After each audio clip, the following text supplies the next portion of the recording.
Étant nés et ayant grandi aux abords du fleuve Yangtze, la plupart des 37 inspecteurs du district de Pangze sont d'anciens pêcheurs et ils ont l'œil vif pour repérer en un clin d'œil les outils de pêche illégaux. Vite, relâchez le poisson, remettez-le à l'eau.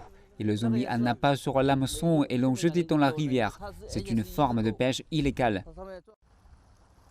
Les inspecteurs ont trouvé 3 outils de pêche, dont 2 avaient des poissons sur les hameçons. Ils ont soigneusement retiré les hameçons et remis les poissons à l'eau.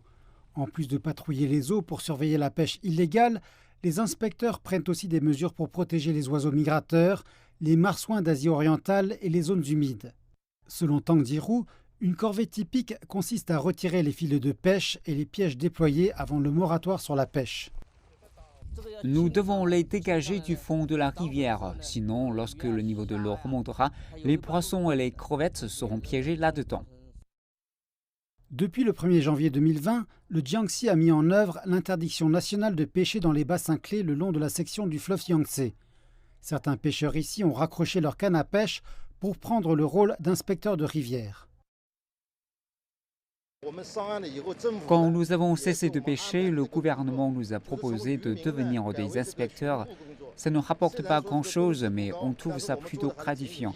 Après tout, nous protégeons les ressources du fleuve Yangtze pour notre progéniture. Les inspecteurs patrouillent quotidiennement les eaux de la région et ils sont témoins de l'amélioration de l'environnement depuis l'entrée en vigueur du moratoire.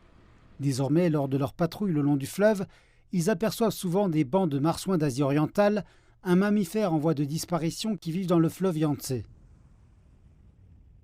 Selon nos calculs, 259 pêcheurs de notre district ont arrêté de pêcher pour trouver d'autres emplois.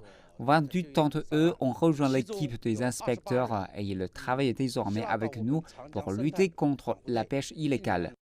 L'interdiction de pêche dans le fleuve Yangtze donne maintenant des résultats positifs car la biodiversité du fleuve est peu à peu restaurée.